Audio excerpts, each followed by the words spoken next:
मोहनपुर गांव में राहुल और सागर नाम के दो भाई रहते थे। बड़ा भाई राहुल गांव का सबसे अमीर और ताकतवर आदमी था। उसकी बड़ी कोठी गांव के बीचों बीच थी। वहीं छोटा भाई सागर गांव के चौपाल के पीछे एक टूटी झोंपड़ी में रहता था। उसकी जिंदगी में गरीबी थी। दोनों के बीच दूरी पैसे की ही नहीं बल्कि दिलों की भी थी। एक सुबह राहुल ने अपने नौकर को सागर के पास भेजा। सागर सुबह ही मजदूरी के लिए निकलने की तैयारी कर रहा था। वो हैरान रह गया। भैया का बुलावा? इतने सालों में ये पहली बार था। उसने जल्दी से चेहरा धोया और राहुल की कोठी की ओर चल पड़ा। राहुल बरामदे में बैठा महंगी चाय पी रहा था। सागर को देखकर उसके चेहरे पर एक ठंडी मुस्कान आई। आगे सागर, बैठो। सागर डरा हुआ दरवाजे के पास ही खड़ा रहा। जी भैया, आपने बुलाया था? हाँ, एक काम है। मेरे पूर्वी खेत की गेहूं की फसल पक गई है। कटाई का समय है। तुम अपने भरोसेमंद दोस्तों को लेके जाओ और फसल काट लो। काम समय पर पूरा करना। मजदूरी का डर मत रखो। मैं बाजार से बढ़कर दाम दूंगा, पर काम अच्छा होना चाहिए। सागर के मन में खुशी की लहर दौड़ गई। भैया ने उसे याद किया था। शायद अब रिश्ते सुधरेंगे। उसने तुरंत हाँ कह दी। जी भैया, बिल्कुल। मैं अपने 5-6 दोस्तों को लेकर कल सुबह ही शुरू कर दूंगा। आप चिंता ना करें। अगले दिन सुबह होते ही सागर अपने 6 दोस्तों के साथ राहुल के बड़े खेत में पहुंच गया। पूरा दिन उन्होंने धूप में कड़ी मेहनत की। सागर ने सबसे कठिन काम किया, ये सोचकर कि भैया को उस पर गर्व होगा। शाम तक सारी फसल कटकर बंध चुकी थी। थके हुए लेकिन खुश, सागर राहुल के पास मजदूरी लेने पहुंचा। राहुल खेत के किनारे खड़ा था। उसकी नजर जमीन पर बिखरे दानों पर थी। उसका चेहरा गुस्से से लाल था। ये क्या बेकार काम किया है तुमने सागर? देखो, इतना सारा अनाज जमीन पर बिखरा है। तुम्हें फसल काटनी आती है या बर्बाद करनी? सागर सुन्न रह गया। वो अपने दोस्तों की ओर देखने लगा। उसकी आंखों में दर्द और शर्म थी। पर भैया, हमने पूरा दिन बहुत मेहनत की है। ये थोड़ा सा अनाज हवा से गिरा है। हमने कोई लापरवाही नहीं की। आप मजदूरी का वादा कर रहे थे। वादा? मैंने अच्छे काम का वादा किया था। ये लापरवाही है। तुम लोगों को लगता है मैं पैसे बिना वजह देता हूं। जाओ यहां से। मुझे तुम जैसे आलसी लोग नहीं चाहिए। राहुल पलटा और चला गया। सागर की आंखों से आंसू छलक पड़े। वो धीरे धीरे अपने दोस्तों के पास लौटा। उनके चेहरे पर गुस्सा और निराशा थी। सागर ने कुछ न कहा। वो सीधा अपनी झोंपड़ी में गया और एक पुरानी डिबिया निकाली जिसमें उसकी माँ की दवाई के लिए बचत थी। एक एक पैसा गिनकर उसने अपने हर दोस्त को पूरा पैसा दिया। उस रात सागर की झोंपड़ी से रोने की आवाज आती रही। इसके कुछ ही महीने बाद राहुल गांव का सरपंच बन गया। चुनाव में उसने पैसे और दबाव का इस्तेमाल किया। अब वो गांव का बिना ताज का राजा बन बैठा। ऐसे ही एक दिन गांव में एक नया आदमी आया।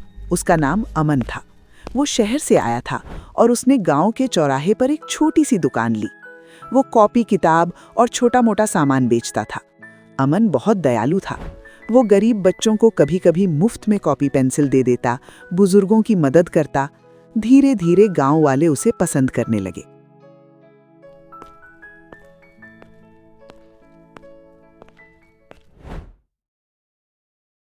बलवंत, ये नया नया आया है और अमन कौन है? इतना अच्छा क्यों बनता है? शहर से यहां छोटी सी दुकान क्यों खोली? कुछ तो गड़बड़ है। पता करो इसकी असलियत। सरपंच जी, चिंता ना करें। मैं इसकी जानकारी ले आता हूं। शायद बस एक सीधा साधा लड़का है। मेरे गांव में सीधा साधा कोई नहीं होता। हर आदमी का कोई मकसद होता है। पता करो। जानकारी न मिलने पर राहुल ने अमन को परेशान करना शुरू कर दिया। उसने पंचायत के नाम पर अमन की दुकान का टैक्स बहुत बढ़ा दिया। स्वास्थ्य विभाग के लोग झूठी जांच के लिए आने लगे। एक दिन जब अमन ने टैक्स भरने में देरी की तो राहुल खुद उसकी दुकान पर आ गया। सरपंच जी प्रणाम। मेरी ये छोटी सी दुकान है, आपने जो टैक्स लगाया है वो मेरी पहुंच से बाहर है, थोड़ी आसानी दे दें। अमन, नियम सबके लिए एक जैसे होते हैं। दुकान चलानी है तो टैक्स दो, नहीं तो ये जगह तुम्हारे लिए ठीक नहीं है, समझे? अमन ने चुपचाप सर झुका लिया। उसकी आंखों में एक पक्का इरादा था। उसने टैक्स भर दिया, लेकिन गांव वालों की मदद करना नहीं छोड़ा। फिर एक बड़ी घटना हुई। गांव के स्कूल के पीछे की खाली जमीन, जहां बच्चे खेलते थे, अचानक राहुल की निजी संपत्ति बन गई। कागजात दिखाए गए कि वो जमीन अब राहुल के नाम है। गांव में हलचल मच गई। स्कूल के अध्यापक और कुछ बुजुर्गों ने राहुल के सामने सवाल उठाया। राहुल बेटा, ये जमीन तो स्कूल के नाम लिखी है। मेरे दादाजी ने इसे दान दिया था, ये तुम्हारे नाम कैसे हो गई? रामलाल चाचा, आप भावनाओं में बह रहे हैं। ये पुराने कागजात अब माने नहीं जाते। मैंने ये जमीन कानूनी तरीके से खरीदी है, सब कुछ ठीक है। लोग बेबस महसूस कर रहे थे। तभी अमन आगे आया। उसने गांव वालों को एकजुट किया। भाइयों, ये जमीन हमारे बच्चों का भविष्य है, इसे इस तरह नहीं छीना जा सकता। राहुल जी के पास जो कागजात हैं वे शायद नकली हैं, हमें असली पुराने रिकॉर्ड ढूंढने होंगे। अमन की बातों में इतना भरोसा था कि लोग उसके साथ हो लिए। उसने खुद जांच का काम उठाया। वो पड़ोस के गांवों और तहसील दफ्तर के रिकॉर्ड ढूंढने लगा। राहुल को इसकी भनक लग गई। एक रात जब अमन दुकान से घर लौट रहा था, राहुल ने उसे एक सुनसान रास्ते पर घेर लिया। सुनो अमन, तुम्हें लगता है तुम कौन हो? मेरे खिलाफ लोगों को भड़काने वाले? तुम्हारी हिम्मत कैसे हुई? सरपंच जी, मैं किसी के खिलाफ नहीं हूं, मैं सिर्फ सच्चाई सामने लाना चाहता हूं। अगर आपने जमीन कानूनी खरीदी है तो आपको डरने की क्या जरूरत है? डर? मैं चेतावनी देता हूं, अपनी इस सच्चाई की तलाश बंद करो, नहीं तो तुम्हें पछताना पड़ेगा। गांव छोड़कर चले जाओ, समझे? आखिरकार अमन को एक पुराने पटवारी की डायरी मिली, जिसमें स्कूल जमीन का दान दर्ज था। ये एक बड़ा सबूत था। लेकिन उसी रात देर रात अमन के कमरे में आग लग गई। भयंकर आग। सारे पुराने कागजात और उस डायरी का एक हिस्सा राख हो गया। अमन बाल बाल बचा। गांव वाले इकट्ठा हुए। ये आग अचानक कैसे लग गई अमन भाई? मैं सो रहा था, अचानक धुआं दिखा। लगता है बिजली का शॉर्ट सर्किट था। लेकिन अमन की आंखें एक अलग कहानी कह रही थीं। वो जानता था कि ये कोई हादसा नहीं था। अगले दिन अमन गायब था। उसकी दुकान बंद, कमरा खाली। राहुल ने इसका फायदा उठाया। देखा आप लोगों ने, मैंने कहा था ये अमन ईमानदार नहीं था, एक धोखेबाज था। शायद कहीं और धोखा देने गया है। अब आप समझ गए होंगे कि कौन आपका भला चाहता है। 3 महीने बीत गए। अमन की चर्चा खत्म होने लगी। राहुल और भी ताकतवर हो गया। फिर एक दिन राहुल के दफ्तर में एक नया जवान नौकरी की तलाश में आया। उसका नाम विवेक था। वो साफ सुथरे कपड़ों में, चश्मा लगाए, शहरी अंदाज वाला लग रहा था। उसने कहा कि उसे कंप्यूटर और दफ्तरी काम आता है। राहुल ने उसे 1 महीने के लिए रख लिया। तुम्हें क्या क्या आता है विवेक? सर, मैं MS ऑफिस, एक्सेल, टाइपिंग सभी काम जानता हूं। खाता बही, डेटा एंट्री सब कर सकता हूं। ठीक है, कल से काम शुरू कर दो। वेतन तुम्हारे काम के हिसाब से होगा। विवेक ने काम शुरू किया। वो बहुत मेहनती और चुपचाप काम करने वाला निकला। वो राहुल के सभी काम, खासकर जमीन के दस्तावेज, बहुत अच्छे से संभालने लगा। धीरे धीरे राहुल उस पर भरोसा करने लगा। करीब 2 महीने बाद एक शाम विवेक ने राहुल से कहा, सर, एक बात है, मैंने आपके पुराने जमीन के रिकॉर्ड को कंप्यूटर में डालते हुए देखा। इनमें से कुछ दस्तावेजों में कुछ बेमेल चीजें दिख रही हैं। बेमेल चीजें? कैसी बेमेल चीजें? किसकी फाइल है? वो स्कूल वाली जमीन की फाइल है सर। पुराने और नए नंबर मेल नहीं खा रहे। एक दस्तावेज में दान देने वाले का नाम है तो दूसरे में वही जमीन किसी और के नाम बिक्री दिख रही है। लगता है रिकॉर्ड में गड़बड़ी है। वो सब पुराने बेकार कागजात हैं। तुम उन फाइलों को मुझे दे दो, मैं खुद देख लूंगा। शायद उन्हें नष्ट करने की जरूरत है। जी सर, लीजिए। विवेक ने फाइलें राहुल को दे दी। उसी रात राहुल ने उन्हें जला दिया। उसे लगा कि अब कोई सबूत नहीं बचा, लेकिन उसे नहीं पता था कि विवेक ने उन सभी दस्तावेजों की स्कैन कॉपी पहले ही ले ली थी। कुछ दिन बाद विवेक ने राहुल से 1 हफ्ते की छुट्टी मांगी।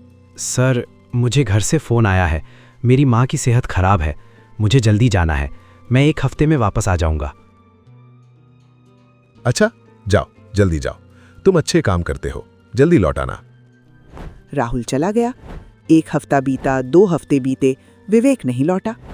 फिर 1 महीने बाद एक दोपहर गांव में एक डीएसपी और कुछ पुलिसकर्मी, उनके साथ एक जवान था विवेक, लेकिन उसकी शक्ल में फर्क था। उसने चश्मा उतार दिया था।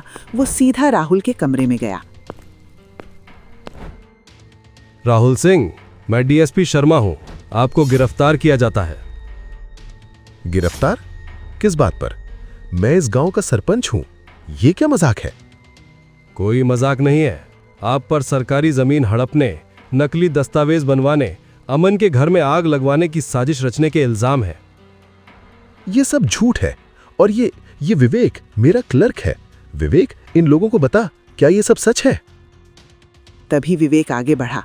उसने अपने चेहरे को एक रुमाल से पोंछा। उसके चेहरे की छाया हट गई। राहुल की सांसें अटक गईं। उसे पहचानने में देर नहीं लगी। राहुल, अब पहचाना?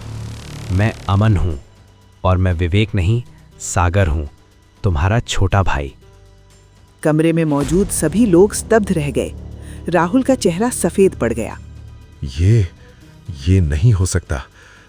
तू गया था? हाँ, मैं गया था।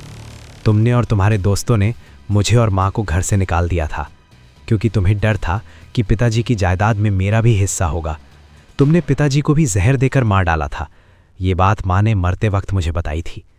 हम शहर भाग गए। मैं वकील बना। फिर मैंने सुना कि मेरा भाई सरपंच बन गया है, लेकिन उसके तरीके गलत हैं। मैं तुम्हें बचाना चाहता था। मैं अमन बनकर आया तुम्हें समझाने के लिए, लेकिन तुमने मुझे पहचाना तक नहीं। तुमने मेरे घर आग लगवाई।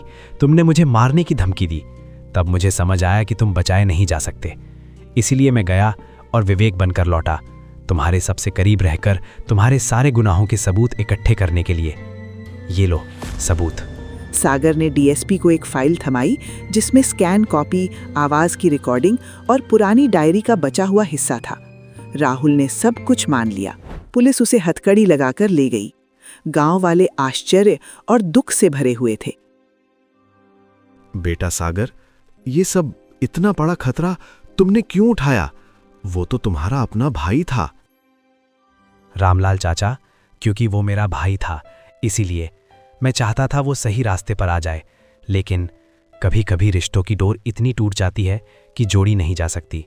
मेरा फर्ज था कि गांव का हक वापस दिलाऊं। मैं अब शहर लौट रहा हूं, लेकिन ये गांव मेरी जड़ें हैं। मैं वादा करता हूं, मैं इस गांव के विकास, इन बच्चों की पढ़ाई के लिए हमेशा तैयार रहूंगा।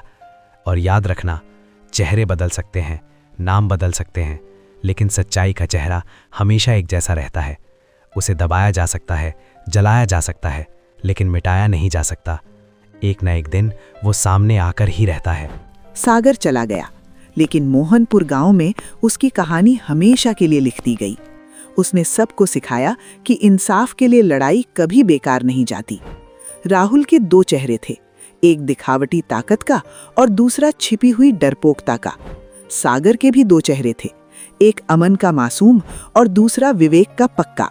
लेकिन आखिरकार सिर्फ एक ही चेहरा जीत कर आया, सच्चाई का।